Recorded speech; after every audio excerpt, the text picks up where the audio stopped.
시작. 예수께서 이 말씀을 하시고 예루살렘을 향하여 앞서서 가시더라. 감난원이라 불리는 산 쪽에 있는 벳바게와 베다니에 가까이 가셨을 때에 제자 중 둘을 보내시며 이르시되 너희는 맞은편 마을로 가라. 그리로 들어가면 아직 아무도 타보지 않은 나귀 새끼가 매여 있는 것을 보리니 풀어 끌고 오라. 만일 누가 너희에게 어찌하여 푸느냐 묻거든 말하기를 주가 쓰시겠다 하라 하시매 보내심을 받은 자들이 가서 그 말씀하신 대로 만난지라. 나귀 새끼를 풀 때에 그 임자들이 이르되 어찌하여 나귀 새끼를 푸느냐 대답하되 주께서 쓰시겠다 하고 들에 그릇을 로 끌고 와서 자기들의 겉옷을 나귀 새끼 위에 걸쳐놓고 예수를 태우니 가실 때에 그들이 자기의 겉옷을 길에 펴더라. 이미 감난산 내리막길에 가까이 오시매 제자의 옥무리가 자기들이 본 바 모든 능한 일로 인하여 기뻐하며 큰 소리로 하나님을 찬양하여 이르되 찬송하리로다. 주의 이름으로 오시는 왕이여 하늘에는 평화요 가장 높은 곳에는 영광이로다 하니 무리 중 어떤 바리새인들이 말하되 선생이여 당신의 제자들을 책망하소서 하거늘 대답하여 이르시되 내가 너희에게 말하노니 만일 이 사람들이 침묵하면 돌들이 소리 지르리라 하시니라. 아멘.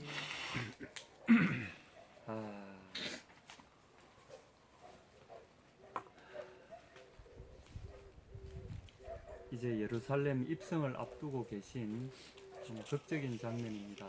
우리가 이 이야기를 많이 들어보셨죠. 그리고 실제로 이 고난 주간 전에는 이제 예루살렘 입성하시고 나서 곧 고난 주간이 시작되잖아요. 예루살렘 입성하셔서 좀 며칠 지내시다가 잡히셔서 고난을 받으시고 하셨는데, 요 예루살렘 입성하기 전에 꼭 이런 이제 저희 선교지에서는 그 행사를 합니다. 동네 교인들이 다 어린애들 어른들 다 모여가지고 교회 이제 플랜카드 하나 이렇게 해가지고 양쪽에서 들고 앞쪽에서 어른들이 들고 뒤에는 이제 막 그 종려 가지 그 팜추리 그 가지를 잘라다가 여기는 뭐 열대에서 나니까 주로 열대나 사막지에서 나니까 이 팜추리 그걸 들고는 하나씩 가지가 이제 우리 뭐 여기 저 소나무 가지처럼 흔하니까 그래서 이제 가지를 들고는 온 교인들이 어른 아이 할 것 없이 다 들고 이렇게 그 플래카드 뒤로 줄을 쭉 서서 찬송하면서 이제 동네를 쭉 돕니다. 그래서 이제 참 그 해마다 부활절 고난 주간 앞두고 우리가 이 종료주의를 지키는데, 그러면 이제 교회는 비록 천막이지만 저희 마당에 천막을 펴놓고 이게 천막에다가 또 이렇게 종려 가지로 막 데코레이션을 해요. 오늘 사실은 그 종료주일에 대한 이야기입니다.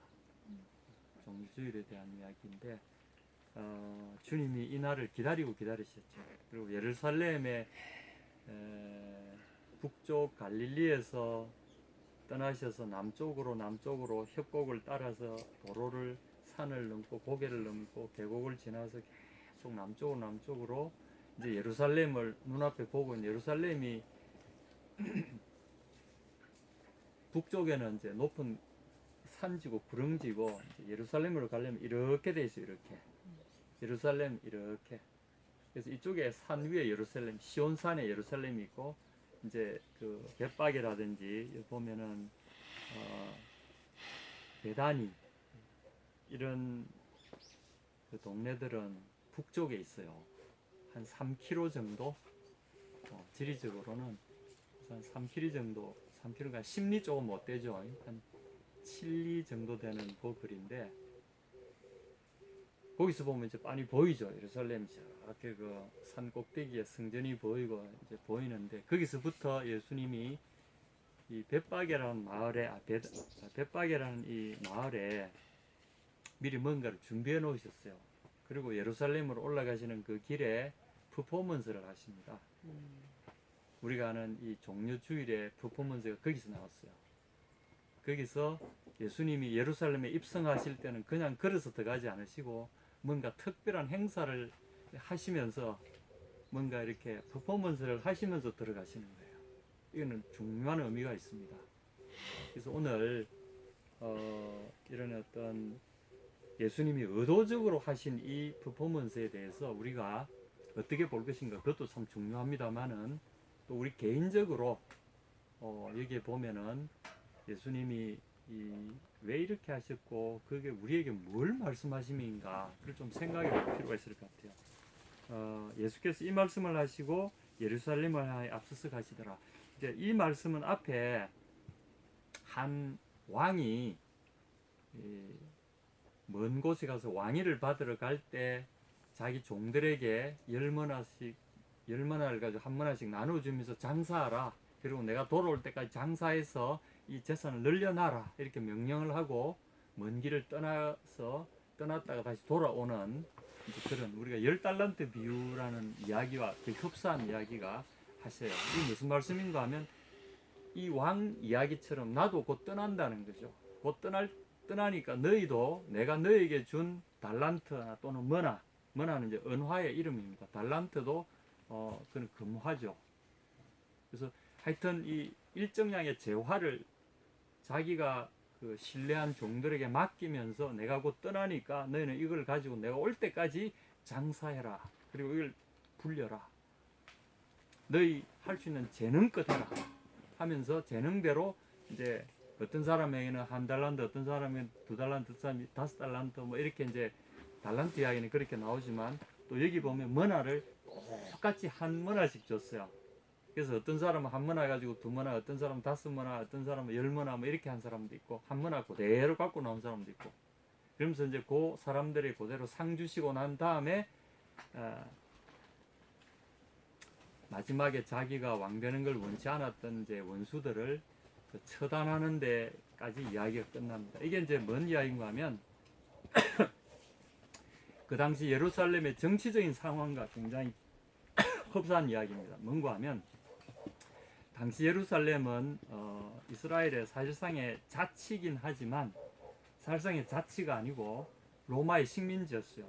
그래서 이 자치하는 이곳에 왕이 되려면 그 로마의 황제로부터 인정을 받아야 돼요. 로마 황제가 추인을 해줘야, 임명을 해줘야 이 사람이 여기서 왕 노릇할 수 있어요. 그래서 헤롯 가문이 대표적으로 로마 황제에 의해서 임명되어진 말하자면 위임 왕입니다. 그리고 그 처음에 1대 헤롯이 죽고 난 이후에 그 아들들이 나누어서 각 지역을 통치하게 했는데 그때 나온 이름이 분봉왕이라는 이름이 나옵니다. 여러분 성경 읽으시다 보면 분봉왕, 이게 이제 원어로 말하면 4분의 1 왕입니다. 4분의 1 왕. 다시 말해서 영지를 일정하게 4조각 내에서 꼭 한 조각씩 나누어 다스리는 그런 의미를 갖고 있어요. 그래서 여러 명의 왕을 두는 거죠. 그래서 서로 견제하면서 로마 황제의 지시를 받도록 충성 경쟁을 유도하는 그런 정책이기도 하고, 그래서 그 당시는 그런 정책을 쓰고 있었습니다. 그래서 예수님이 당시에 일부 지역은 로마의 그 총독이 빌라도라는 총독이 예루살렘하고 그 근처는 이 사람이 직접 중요한 지역은 다스리고 나머지는 헤롯 가문의 그 헤롯의 아들들이 분봉왕으로 임명을 받아가지고 나누어서 다스리고 있었어요. 그래서 이제 서로 영역이 달라요. 예수님 심판받으실 때 보면 어떻게 하셨나요? 처음에 가야바하고 제사장들이 누구에게 사형권, 집행권을 가진 왕은 왕이 아니라 그 통치자는 로마 총독이기 때문에 빌라도에게 갔고, 그 빌라도는 또 그 책임을 자기는 그 관여하고 싶지 않아가지고 그걸 누구에게 보냈습니까? 예, 헤롯 그 안디바 이런 사람들 또 보내고, 그 사람은 또 이렇게 자기는 그 할 그게 없다 해가지고 또 이 빌라도에게 또 토스에 보내고 이런 그 장면들이 나옵니다. 그게 이제 뭔가 하면 왜냐하면 그 당시 북부 지역은 헤롯의 관할이었거든. 이 사람이 출신이 어디야? 갈릴리. 잘됐다. 갈릴리 왕에게 보내라. 이렇게 해서 북쪽 왕에게 이제 토스했다가 북쪽 왕이 그 예루살렘에서 일어난 거 아닌지 예루살렘 서로 이제 막 그 이 껄끄러운 사건을 피해 보려고 하여튼 이런 좀 복잡한 정치적인 구도가 곧 일어납니다. 앞으로. 그래서 앞에 지금 예수님의 이 비유는 뭔고 하면 그 당시에 이런 통치자들이 하여튼 이 땅에서 팔레스틴 땅에서 통치력을 인정받으려면 로마 황제에게 직접 가야 됐다는 거죠. 가서 알현하고 제가 충성과 목숨을 다해서 충성을 내가 맹세하고 거기서 임명장을 받아오는 거예요. 이 바로 이 먼 길을 왕위를 받으려 먼 길을 떠나는 사람이라고 한 표현은 바로 그 당시에 있었던 그런 겁니다. 그래서 헤롯의 그 아들 중에 하나는 그래 가가지고 실제로 갔는데 너무 폭정을 일삼으니까 유대 지도자들이 다른 그 사절단을 따로 보냈어요. 보내가 황제 쪽에다가 말을 넣어서 우리는 저 사람이 왕되는 걸 원치 않습니다. 막 회방 공작을 해가 결국은 그 사람이 나중에 잘렸어요. 이런 예가 있어요. 그래서 평판이 좋고 그 지역을 잘 다스릴 수 있는 사람이 로마 황제에게 신임을 얻을 수 있으니까 이제 여기 이 19장 앞부분에 예수님이 언급하신 이 이야기는 오늘 읽지는 않았지만 여러분 한번 오늘 가셔서 한번 읽어보십시오. 그 정치적인 이런 아주 복잡한 구조 속에서 이 식민 통치가 진행되고 있었던 거죠. 어쨌거나 예수님 여기서 하신 말씀은 나는 이제 곧 떠난다. 내가 너희에게 한 문화씩 나누어 주니까 이걸로 내 올 때까지 장사해라. 그러면서 당신이 떠나실 것을 사람들에게 예고를 하신 거죠. 비유로 이야기하시는 것 같은데 사실상 작별 인사를 사람들에게 하는 거죠. 그러니까 아무도 예수님의 제 아들 빼고는 이분이 무슨 이야기를 하는지 못 알아듣는 거죠. 여러분 이해하시겠습니까? 사실상 중요한 고별 인사를 공개적으로 이 비유 속에서 하셨다는 거죠. 그러고 나서 오늘의 말씀으로 들어옵니다. 28절에 예수께서 이 말씀을 하시고 다시 말하면 이 작별 인사를 하시고 제자들에게 그 당부를 하신 다음에 예루살렘을 향하여 앞서서 가시더라. 다른 마태복음이나 이 복음서에 보면 앞서서 가시는데 제자들이 심히 놀라더라. 그 나가시는 모습이 너무나 결연하기 때문에 보는 사람들마다 그 전율이 일어날 정도로 너무나 그 결연한 태도로 야 인간에게서 어떤 저런 풍모가 느껴질까. 주님은 이미 모든 것을 각오하신 것을 다 알고 계시고 당신의 고난과 죽음을 알고 계시고 그리고 이 세상에서 마지막 이 여행이라는 것을 아시기 때문에 결연하신 거죠. 그리고 오늘 퍼포먼스를 하십니다. 예루살렘 입성을 드디어 준비해 놓으셨던 29절 감람원이라는 산의 벳바게와 베다니에 가까이 왔을 때에 제자 중 둘을 보내시며 이르시되 너희 맞은편 마을로 가라. 여기가 맞은편 마을이 어딜까요? 예루살렘. 예, 제가 이 보니까 예루살렘 앞에 있고 이 보면 이제 감람원이라는 그 산 우리가 잘 아는 예수님이 예루살렘에서 예루살렘 바로 옆에 있어요.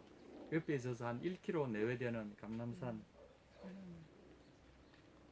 이 감람원이라는 것은 예루살렘에서 율법에 의하면 1km 정도까지는 안식일날 갈 수 있는 거리예요. 그래서 예수님이 그 안식일 앞두고 기도하시고 하시면 늘 감람원에 예루살렘에 계시면서 안식일에 예루살렘에 계실 때 감람산에 가셔서 기도하시고 조용히 물러가서 기도하시던 그 거리에 있는 이 산입니다. 그 산에 벳바게와 베다니에 가까이 왔을 때 이 한쪽은 벳바게와 한쪽은 베다니인가 봐요.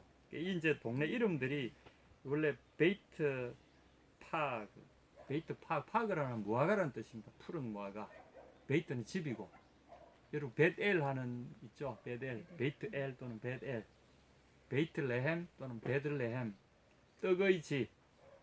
여기 이제 베이트 하면 집인데 무화과의 집, 정확하게 말하면 푸른 무화과의 집 이런 뜻입니다. 그러니까 무화과를 많이 아마 재배하던 무화과 과수원이 많았던 그런 동네 같아요. 그 다음에 베다니아라는 이 골은 지금 또 아니아라고는 아람어인데 역시 아니아의 마을 집 이래서 여긴 또 대추야자 아니아라고 하는 대추야자를 많이 심었던 그래서 이런 무화과나 대추야자는 그 당시에 굉장히 비싼 중요한 곡물이죠.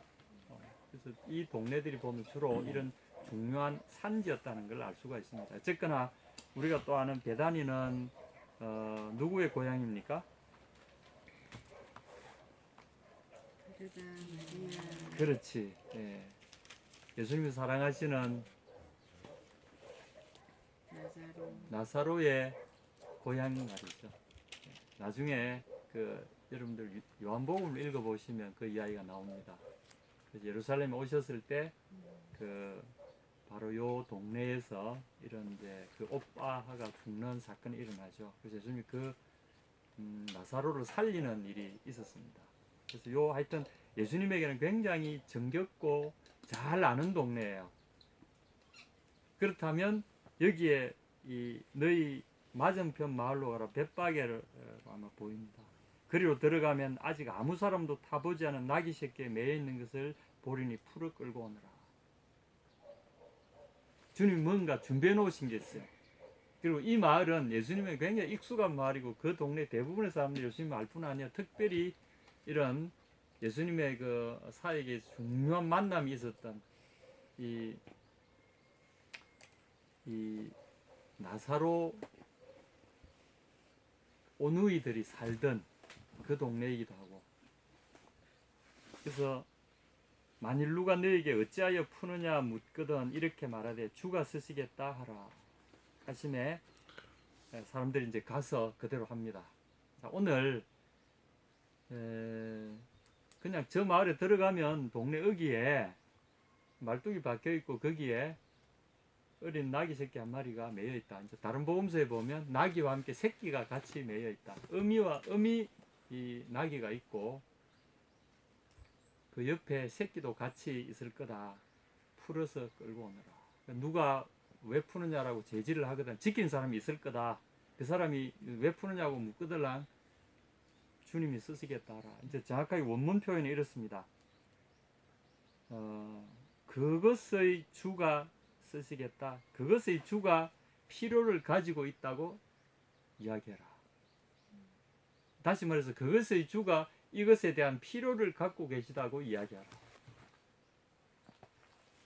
그러니까 이 나귀 새끼는 누구의 소유라는 겁니까? 예수님의 소유라는 거죠. 내가 이미 내 것으로 준비해 놨다는 거죠. 그리고 실제로 가서 그렇게 말하니까 그 나귀 주인으로 보이는 사람들이 아 그래요? 하고 그대로 내줬다는 거죠.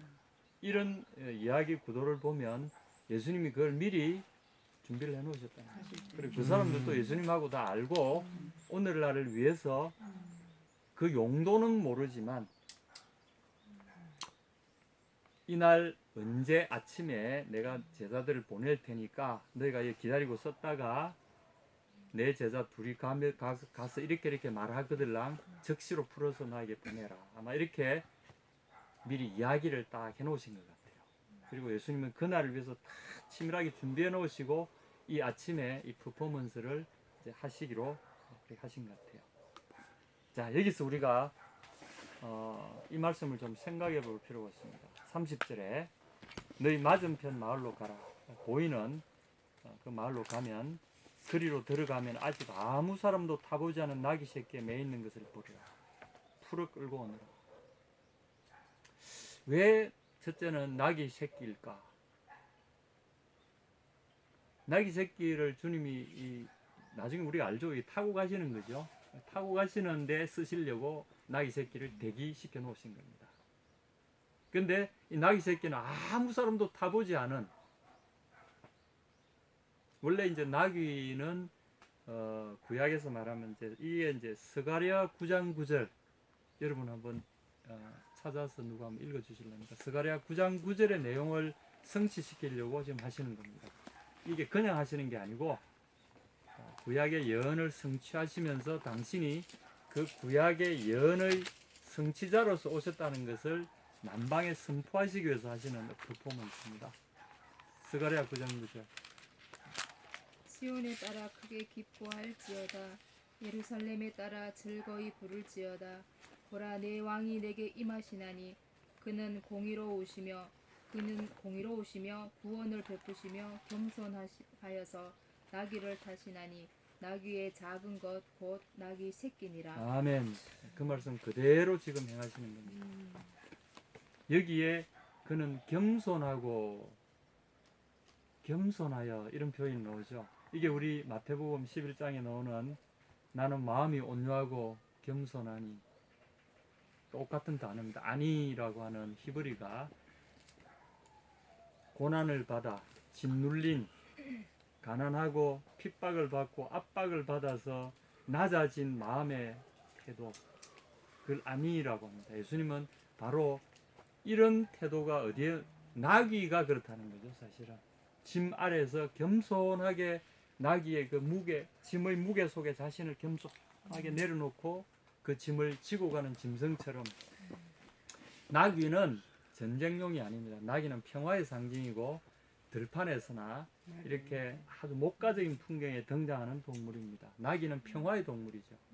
왕은 보통 전쟁을 통해서 나라를 지키고 또 이웃을 처부수고 이래야 하는 게 왕인데, 예수님은 거꾸로 평화의 왕이기 때문에 사람을 죽이고 살상하는 말을 타시는 분이 아니라 평화로운, 그야말로 사람들이 짐을 들어주는 짐승같이 당신과 나귀를 동일시하신 거죠. 그리고 세상 사람들의 짐을 들어주시기 위해서 그들의 짐을 친히 지고 가기를 원하시는 나귀를 선택하신 거죠. 이게 바로 당신 자신과 이 나귀를 동일시하시는 겁니다. 이 퍼포먼스를 위해서 아무도 타보지 않은 나귀 새끼를 예수님이 준비시켜 놓으신 거죠. 자, 여러분 어떻습니까? 제 개인적인 적용을 여기서 여러분에게 같이 한번 드리고자 합니다. 누가 여러분을 타고 있습니까? 성경에 보면 민수기 22장 21절에 보면 똑같이 나귀가 나옵니다. 거기도 어떤 사람이 나귀를 타고 가고 있어요. 근데 그 나귀를 탄 사람은 탐욕의 화신입니다. 그래서 그 나귀는 탐욕의 화신이 자기 주인이기 때문에 탐욕의 화신이 가자는 대로 가야 돼요. 안 가면 막 두들겨 맞고 막 욕을 듣고 막 이래요. 그 사람이 누군지 아시죠? 발람이라고 하는 거짓 선지자입니다. 하나님께서 모압 사람들에게 가지 말라고, 이 발람이라는 사람이 용하다는 소문이 있으니까 모압 왕이 이 발람이라는 선지자를 불러다가 이스라엘을 저주하게 만들려고 발람을 자기 진영으로 초대를 했어요. 근데 하나님이 그 가시기를 원하시겠습니까? 그들이 가지 마라. 그들을 저주하지 말라. 이스라엘, 그들은 복받은 민족입니다. 이미 나에게 복을 받은 민족인데 누가 그들을 저주할 수 있겠느냐? 네가 분명히 알아야 된다. 그들을 저주하는 자는 저주를 받을 것이고 그들을 축복하는 자는 축복을 받으리라고 내가 이미 아브라함을 통해서 언약을 맺었거늘 누가 나를 대신하여 그들에게 저주할 수 있겠느냐? 그들을 저주하지 말라. 그들은 복받은 자입니다. 그런데도 이 사람은 이 모압 사람들이 계속해서 예물을 보내가지고 막 그 가난한 선지자를 꼬십니다. 그러니까 나중에는 마음이 돌아서가지고 그 예물에 혹해가지고 이거 가면 안 되는데 그러면서도 나중에 가요. 그 나귀를 타고 가는데 그때도 나귀가 등장하는데, 그래서 나귀가 초유의 사태로 나중에는 나귀가 이렇게 가다 보니까 좁은 돌담장길을 들었었는데 돌담장길에 하나님의 천사가 칼을 딱 빼들고 그게 딱 서 있어요. 그러니까 나귀가 겁이 나가지고 밭길로 이렇게 돌아가기도 하고, 그러니까 막 두들 패고 막 욕을 하고, 그러다가 나귀가 안 하는 짓을 막 하니까 나귀는 그게 보이니까. 근데 선지자는 그게 안 보여.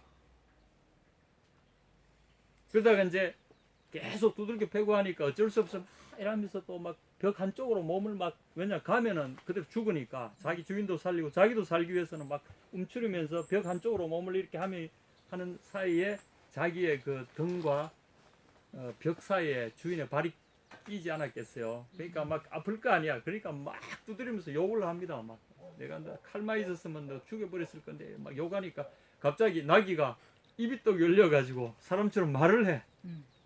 하나님이 나귀의 입을 여셔서 그 미친 선지자를 책망하시는 거죠. 갑자기 나귀가 말합니다. 주인이시여, 내가 언제 이렇게 하는 거 봤습니까? 한 번이라도 보신 적 있습니까? 근데 그래 되면 선지자가 알아봐야 될 거 아니야.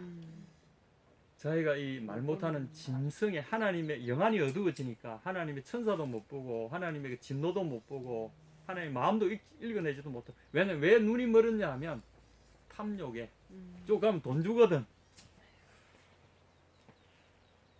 탐욕에 눈이 어두운 사람이 결국은 나귀의 말 못하는 짐승에 책망받는 일이 있는데, 그 탐욕에 이 사람을 태우고 가는 이 나귀가 얼마나 괴로움을 당합니까? 여러분에게 탐욕의 화신이 혹시 올라타고 있지 않습니까?